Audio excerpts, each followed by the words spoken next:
Assalamualaikum warahmatullahi wabarakatuh.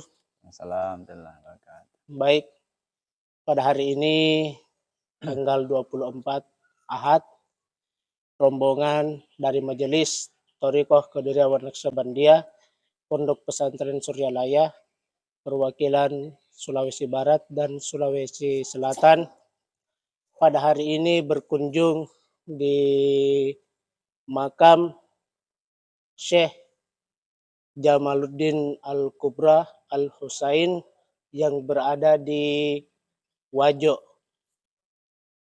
Alhamdulillah, ada sekitar 11-12 mobil tadi yang datang di makam ini. Dan pada kesempatan ini di samping saya, beliau adalah Ketua Thoriqoh Qadiriyah Naqsyabandiyah wilayah Sulawesi Barat. Beliau juga ikut pada hari ini ziarah di makam. Untuk itu kita ingin sedikit berbicara bersama dengan beliau siapa sebenarnya Syekh Jumadil Al-Kubra Al-Husain ini.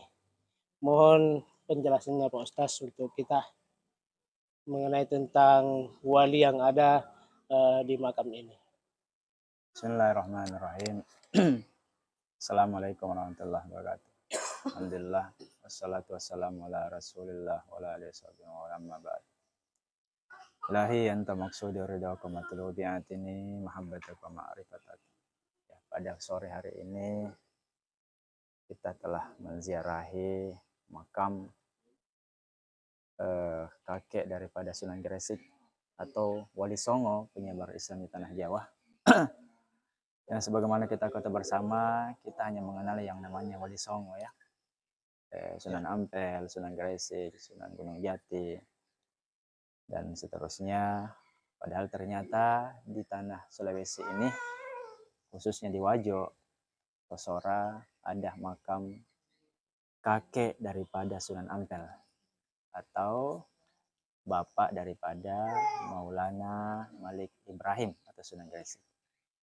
Inilah makam beliau yang suasana sejuk, asri, tenang, tentram, terasa damai, insya Allah. Jadi beliau ini lahir di tahun 1270 Masehi. Menurut riwayat, beliau lahir di Malibar, India. Dan dalam riwayat yang lain dikatakan beliau lahir di Hadramaut, Yaman. Seperti itu. Baik, Pak Kiai, ini kita mau tahu lebih dalam lagi ya mengenai tentang sejarah beliau. Mengapa beliau ini sampai dikenal sebagai waliullah? Boleh mungkin bisa dijelaskan tentang keturunannya, silsilahnya beliau? Ya, sebagaimana yang kita kata bersama, atau mungkin kita pernah mendengar bahwasanya beliau termasuk keturunan ke-20 daripada baginda Rasul Muhammad SAW. Ya, saya bacakannya sekarang, saya tidak hafal silsilahnya. Di antaranya dari jalur Sayyidina Ali bin Abi Thalib karramallahu wajhah, dari jadi Syekh Jumadil Kubra ini atau Jamaluddin Akbar Al-Husaini ini berasal dari keturunan Sayyidina Ali bin Abi Thalib karramallahu wajhah dari Fatimah, Sayyidah Fatimah binti Rasulullah Muhammad SAW. Kemudian dari Hasan bin Ali jatuh ke bawah Syekh Zainal Abidin, Ali Zainal Abidin, Muhammad Al-Baqir, Ja'far As-Sadiq, Ali Al-Uraidi, Muhammad An-Nakib bin Ali, Isa Ar-Rumi bin Muhammad, Ahmad bin Al-Muhajir, Ubaidillah bin Ahmad, Alawi Awal bin Ubaidillah, Muhammad Sayyid As-Sawmi bin Alawi, Alwi As-Thani bin Muhammad, Ali Al-Khali Qasam, Muhammad Sahib bin Mirbat, Alwi Ammi Al-Fatah di Hadramaut, kemudian Abdul Malik Muhajir Ahmad Khan bin Alawi di India, kemudian Abdullah Azmat Khan di India pula, kemudian bapak beliau adalah Ahmad Jalal Shah atau Ahmad Jalaluddin Khan di India. Jadi beliau ini berasal dari India. Silsilah keberapa, Pak? Beliau silsilah ke-20 daripada baginda Rasul Muhammad SAW. Silsilah ke-20 ya. Nah, ini juga mungkin pertanyaan bagi kita.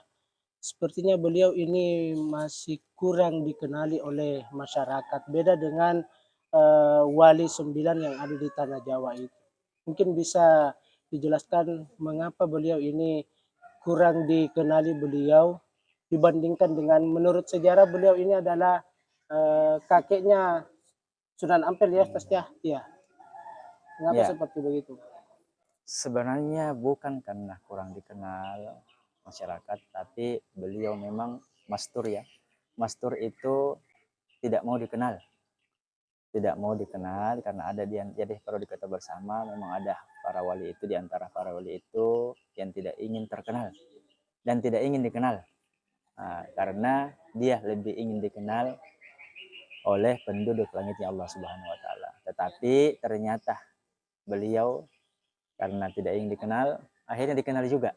Karena bagaimanapun seseorang itu ya diibaratkan di permata, Ya, permata di tengah bebatuan pasti akan kelihatan bersinar ketika di tengah-tengah bebatuan. Beginilah beliau walaupun tinggal di pedalaman, di Wajo, tepatnya di Tosora, tapi karena beliau adalah permata atau kekasih-kekasih Allah Subhanahu wa taala, maka otomatis beliau akan nampak di tengah-tengah masyarakat. Jadi perlu diketahui bersama, yang pertama kali ya memperkenalkan ini adanya makam atau makam keturunan Baginda Rasulullah SAW ini atau kakek daripada Sunan Ampel ini uh, adalah seorang mufti Johor di Malaysia. Jadi mufti Johor di Malaysia, beliau wafat di tahun 1962. Beliau bernama Habib Syekh Alwi bin Tahir Al-Haddad. Jadi ini yang pertama kali memperkenalkan makam daripada Syekh Jumadil Kubra atau Syekh Husain Jumadil Kubra. Kemudian perlu diketahui bersama di tahun 1988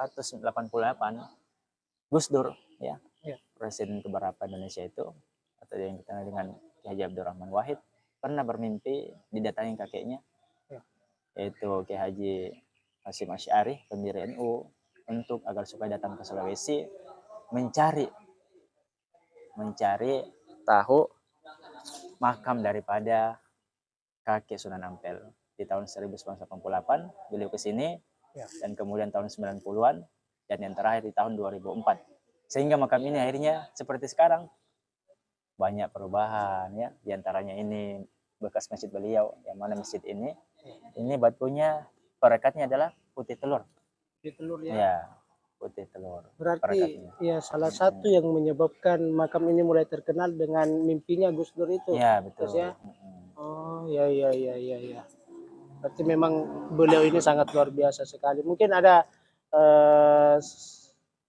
apa ya, saran atau masukan buat kita semua pemirsa yang ada di rumah ini, bagaimana seharusnya kita untuk bisa tetap apa namanya ya, supaya kita bisa mensilaturahmi dengan makam beliau ini atau juga berkunjung di makam ini. Apa kira-kira bisa menjadi motivasi masukan untuk kita semua ini sebagai yang terakhir dari pertanyaan saya ini. Ya, bagaimana agar kita juga bisa men-share tempat ini, apa motivasi kita, yaitu perlu diketahui bersama bahwasanya para kekasih-kekasih Allah itu adalah orang-orang yang suci, orang-orang yang dekat sama Tuhan, sehingga kalau ingin mendapatkan berkah mereka, percikan makrifat mereka, hendaknya kita datang menziarahi mereka. Ya, salah satunya ini datang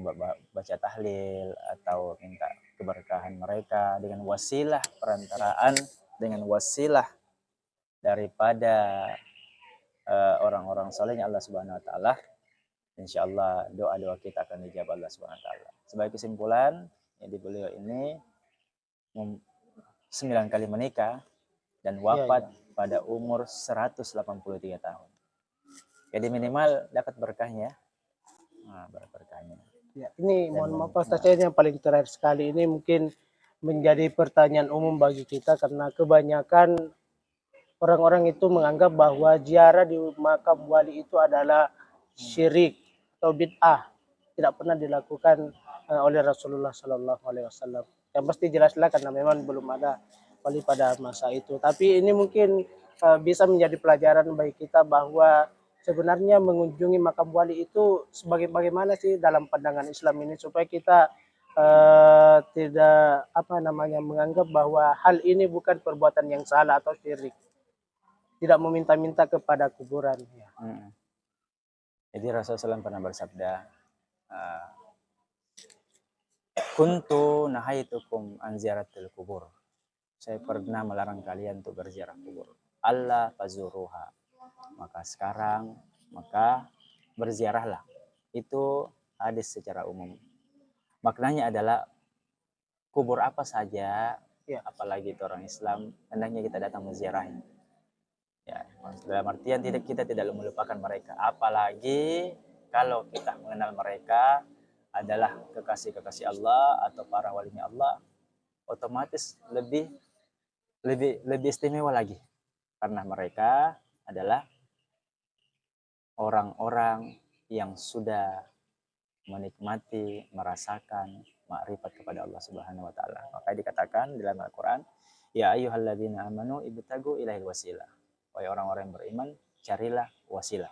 Salah satu wasilah kita di dalam berdoa adalah berziarah ke makam orang-orang soleh, ke makam para wali-walinya Allah Subhanahu wa taala. Ya. Jadi berwasilah Ustaz ya, bukan meminta kepada kuburan tetapi meminta tolong ya, meminta jalan. Oke. Perantaraan mereka. Baik.